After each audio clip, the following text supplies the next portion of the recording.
நம் ஆண்டவர் இயேசு கிறிஸ்துவின் நாமத்தினால் மகிழ்ச்சியும் சமாதானமும் நம் அனைவரோடும் இருப்பதாக. யாக்கோப்பு 1:19-25 முடிய. என் அன்பார்ந்த சகோதர சகோதரிகளே, இதை தெரிந்து கொள்ளுங்கள். ஒவ்வொருவரும் கேட்பதில் வேகமும் பேசுவதிலும் சினம் கொள்வதிலும் தாமதமும் காட்ட வேண்டும். ஏனெனில் மனிதரின் சினம் கடவுளுக்கு ஏற்புடைய செயல்கள் நிறைவேற தடையாயிருக்கிறது.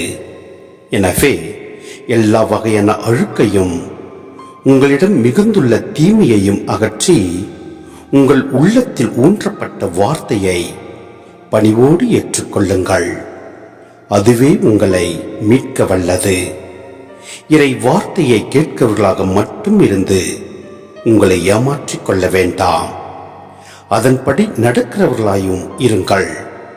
ஏனென்றால் வார்த்தையை கேட்டு அதன்படி நடவாதோர் கண்ணாடியிலே தம் முகத்தை பார்த்துவிட்டு சென்று உடனே தாம் எவ்வாறு இருந்தார் என்பதை மறந்துவிடும் ஒரு மனிதருக்கு ஒப்பாவர்.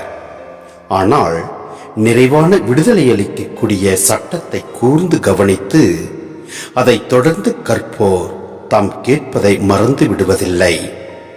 அவர்கள் அதற்கேற்ற செயல்களை செய்வார்கள்.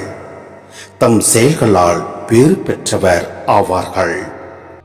சிந்தனை: பொறுமையுடன் கேட்பது, சிந்தித்து பேசுவது, கோபத்தை கட்டுப்படுத்துவது ஆகியவை ஆரோக்கியமான உறவுகளுக்கும் சிறந்த புரிதலுக்கும் அடிப்படையாகும்.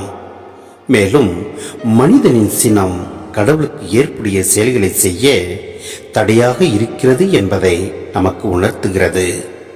மற்றும் மனிதனின் உள்ளத்தில் பதியப்படும் அந்த நற்செய்தியே அவனது ஆன்மாவை காத்து நித்திய வாழ்வை அருள வல்லது.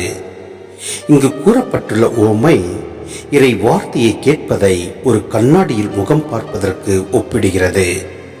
ஒருவர் கண்ணாடியில் தன் குறைகளை உணர்ந்து அதை சரி செய்யாமல் சென்று மறப்பது போலவே இறைவனின் போதனைகளை கேட்டும் அதன்படி வாழாதவர்களும் தங்கள் ஆன்மீக தன்மையை மறந்து விடுகிறார்கள். எனவே நம் ஆண்டவரின் நற்செய்தியை கேட்டு அதன்படி நாம் வாழ முயல்வோம். எல்லாம் அல்ல இறைவன் நம்மை நிறைவாய் ஆசீர்வதிப்பார். ஆமேன்.